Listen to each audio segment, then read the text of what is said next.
Bismillahirrahmanirrahim. Pada hari ini kami akan menerangkan tentang tajuk pengenalan kepada pendidikan, falsafah, dasar dan pembangunan.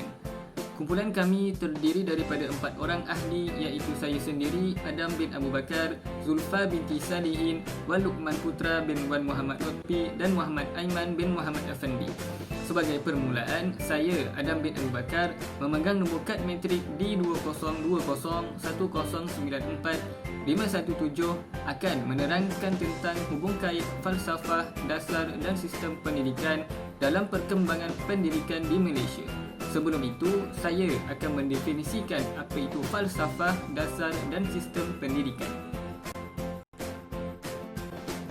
Menurut E.D. Miller, falsafah merupakan suatu usaha memikir secara rasional dan kritis ke atas pendidikan. Menurut Al-Ghazali pula, pendidikan mempunyai pengaruh yang besar terhadap perkembangan kanak-kanak. Falsafah pendidikan membentuk kaedah pemikiran falsafah dalam kerangka menyelesaikan permasalahan pendidikan. Oleh itu, wujud teori dan kaedah pendidikan untuk menentukan pelaksanaan aktiviti pendidikan. Secara rumusannya, falsafah pendidikan dapat ditakrifkan sebagai suatu proses yang mempunyai komponen yang saling berkait, iaitu mendidik dan pendidik. Pendidik mempunyai falsafah yang tersendiri melaksanakan proses mendidik untuk mencari kebenaran, kenyataan dan kebijaksanaan untuk disampaikan kepada yang dididik. Antara falsafah yang ditubuhkan di Malaysia ialah falsafah pendidikan kebangsaan.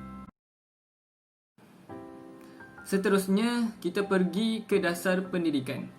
Menurut Abdullah Sani, dasar pendidikan merupakan garis panduan untuk mencapai hasrat pendidikan yang dimatlamatkan.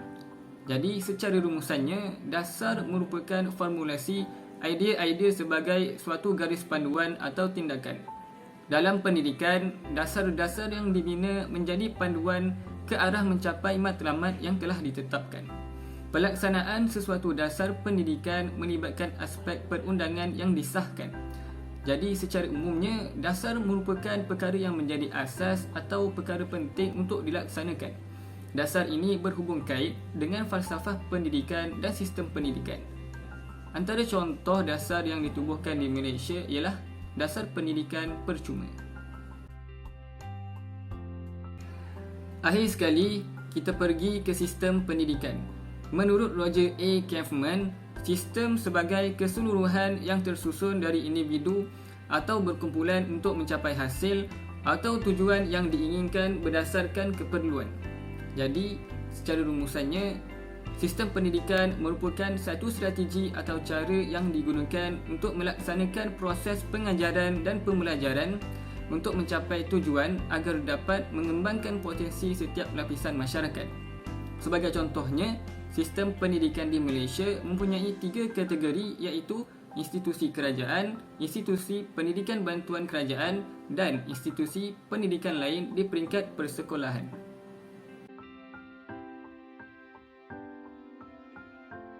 Perkembangan pendidikan negara yang berlaku sehingga kini adalah suatu perkara yang dirancang bagi menghadapi cabaran masa hadapan. Sistem pendidikan di Malaysia telah melalui satu tempoh yang panjang bermula sejak era masyarakat Melayu tradisional menerusi pendidikan formal dan sistem pendidikan pondok. Pendidikan semakin berkembang ketika era penjajahan Inggeris apabila sekolah vernakular diperkenalkan. Setelah merdeka, pendidikan semakin menyeluruh ke arah membina perpaduan dan sumber tenaga kerja. Dalam 3 dekad ini, pendidikan di Malaysia telah berkembang pesat menerusi bentuk reformasi, transformasi dan pembangunan pendidikan. Jadi, 3 komponen penting iaitu falsafah, dasar dan sistem pendidikan perlulah bergerak seiring untuk mencapai matlamat yang telah dihasratkan. Hal ini kerana walaupun 3 komponen ini dilihat secara yang berbeza dan fungsi yang berbeza, tetapi hakikat pelaksanaannya adalah satu. Ketiga-tiganya saling berhubung kait ke arah pelaksanaan pendidikan yang sempurna untuk mencapai matlamat yang dihasratkan. Hasilnya, pendidikan di Malaysia kini berada pada landasan yang tepat untuk memacu negara ke arah status negara maju. Oleh itu, untuk mencapai matlamat perpaduan negara yang kukuh, seluruh masyarakat perlulah berganding bahu seiring dengan usaha murni kerajaan melalui dasar-dasar dan rancangan baru. Mutu pendidikan yang sempurna serta hubungan masyarakat yang harmoni menjadi tonggak kejayaan yang akan menjadikan Malaysia sebagai sebuah negara yang maju dalam pendidikan. Baiklah, itu sahaja daripada saya. Seterusnya, pembentangan akan diteruskan oleh rakan saya iaitu Saudari Zulfa binti Salih. Sekian, terima kasih.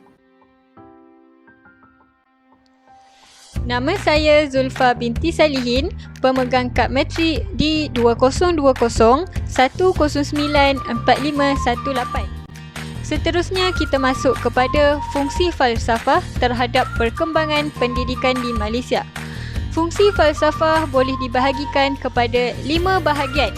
Yang pertama ialah ketepatan makna pendidikan.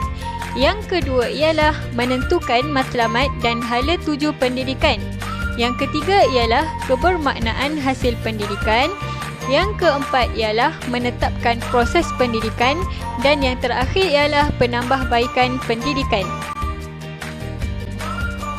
Yang pertama ialah ketepatan makna pendidikan. Membina makna pendidikan itu sendiri adalah kerja falsafah untuk membezakannya dengan makna-makna yang lain dengan mengambil kira cabang-cabang metafizik, epistemologi, aksiologi dan logik. Setiap cabang memberi pengertian yang tersendiri.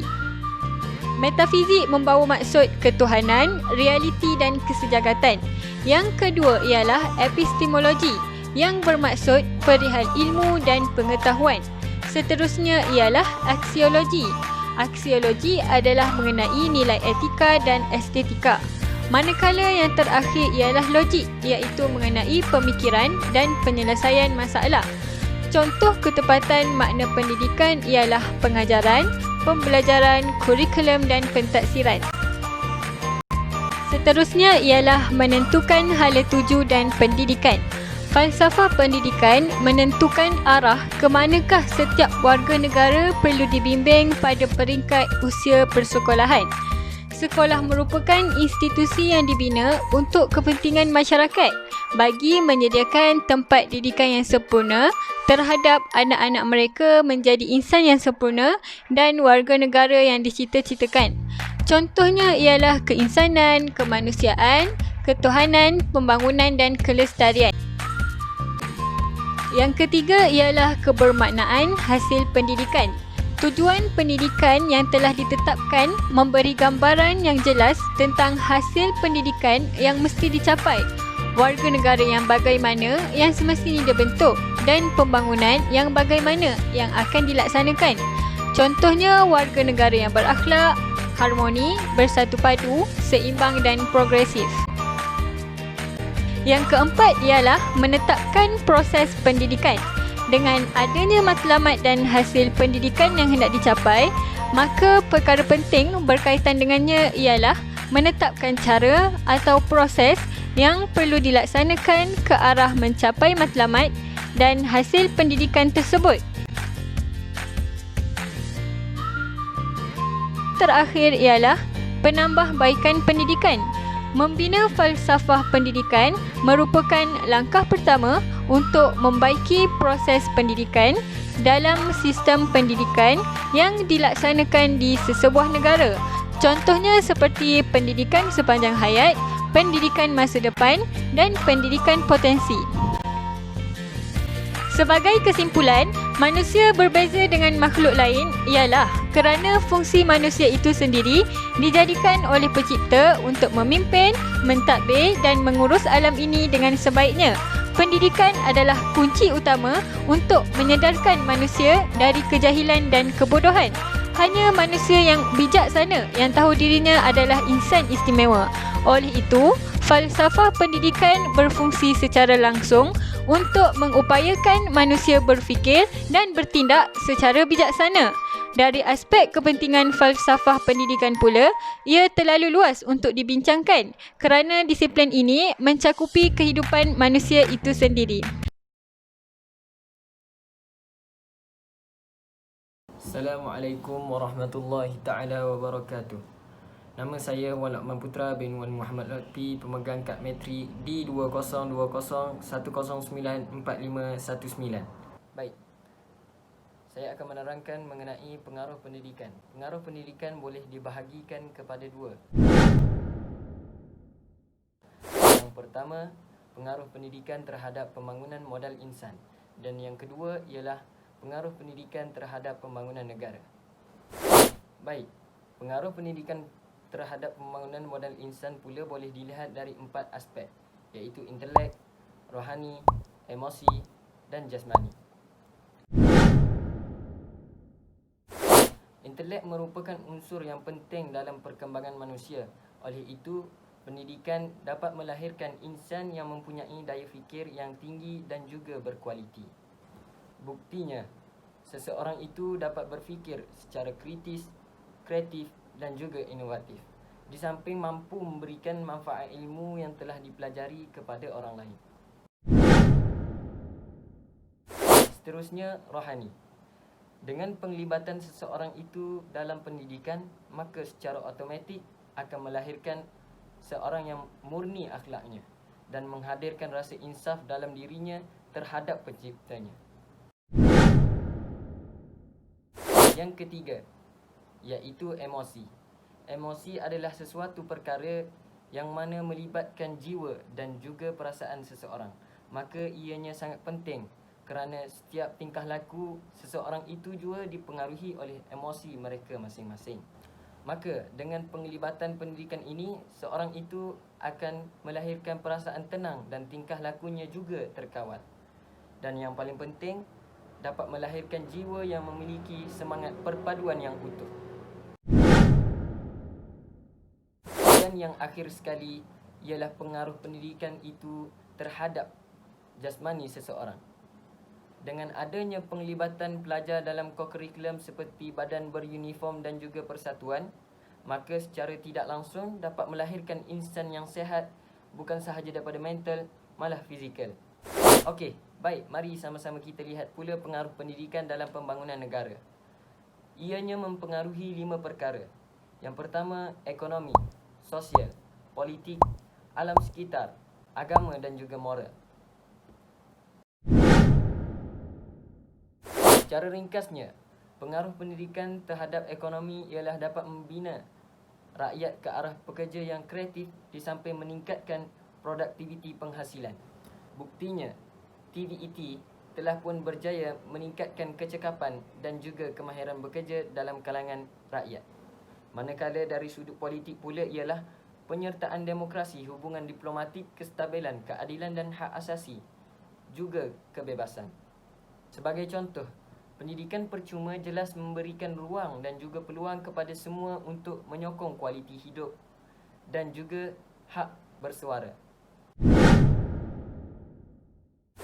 Seterusnya, pengaruh pendidikan terhadap sosial. Pendidikan dapat memupuk semangat perpaduan dalam kalangan masyarakat dan juga dapat membina negara yang harmoni. Dari segi politik pula, pendidikan diberikan secara percuma kepada semua golongan. Hal ini dikenali sebagai penyertaan demokrasi yang mana telah memberikan hak yang adil kepada rakyat kesemuanya. Baik, pengaruh pendidikan terhadap pembangunan alam sekitar pula dapat dilihat melalui masyarakat yang berpendidikan akan menghargai alam sekitar, terutamanya kebersihan. Akhir sekali iaitu pengaruh terhadap agama dan moral. Masyarakat akan berpegang teguh dengan kepercayaan dan ajaran agama mereka anuti sehingga mereka mengamalkan akhlak yang mulia. Oleh itu, pendidikan amat penting terhadap kita semua. Seterusnya saya serahkan kepada sahabat saya, dipersilakan. Bismillahirrahmanirrahim. Terima kasih kepada rakan saya. Nama saya Muhammad Aiman bin Muhammad Afendi. Nombor kad metrik D202010094520. Insya-Allah pada hari ini saya akan menerangkan tentang impak pembangunan negara terhadap kemajuan pendidikan. Sebelum itu, suka saya mendefinisikan terlebih dahulu maksud pembangunan dan pendidikan. Pembangunan mempunyai pelbagai maksud dan dimensi. Biasanya, pembangunan merujuk kepada usaha mengubah sesebuah masyarakat atau negara daripada keadaan mundur kepada maju. Perubahan yang dimaksudkan meliputi pelbagai aspek kehidupan manusia seperti ekonomi, politik, sosial, pendidikan, psikologi dan sebagainya. Selain itu, perubahan ini juga merujuk kepada aspek fizikal, kebendaan dan bukan kebendaan. Seterusnya, menurut Al-Syaibani, pendidikan merupakan suatu usaha membina atau membentuk kepribadian yang sempurna dalam berbagai-bagai aspek jasmani, rohani, akal, amalan dan sosial bagi mendapat kebahagiaan dunia dan akhirat. Kesan pembangunan negara terhadap kemajuan pendidikan terbahagi kepada dua, iaitu kesan baik dan kesan buruk. Kesan baik pembangunan negara terhadap kemajuan pendidikan adalah sangat banyak. Seperti yang kita maklum, salah satu pembangunan negara yang keterhadapan pada masa kini ialah kemajuan teknologi.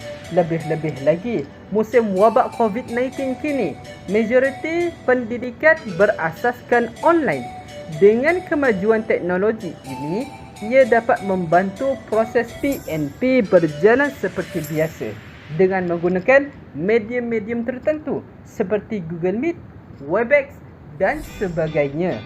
Selain itu, ia juga dapat merangsang minat para pelajar melalui cara pembelajaran yang baru ini. Dalam masa yang sama, para pelajar dapat mempelajari cara menggunakan teknologi-teknologi dan medium-medium maya yang pelbagai dan canggih ini. Seterusnya, kita beralih kepada kesan buruk pula. Kesan buruk pembangunan negara terhadap kemajuan pendidikan tertumpu kepada guru. Dengan kemajuan teknologi pada masa kini, jika tidak diterokai penggunaannya, para guru akan kurang berkeyakinan dalam menggunakan teknologi-teknologi dan medium-medium seperti ini semasa proses pengajaran dan pembelajaran. Hal ini kerana para guru telah terbiasa menggunakan papan hitam atau putih semasa proses pengajaran dan pembelajaran.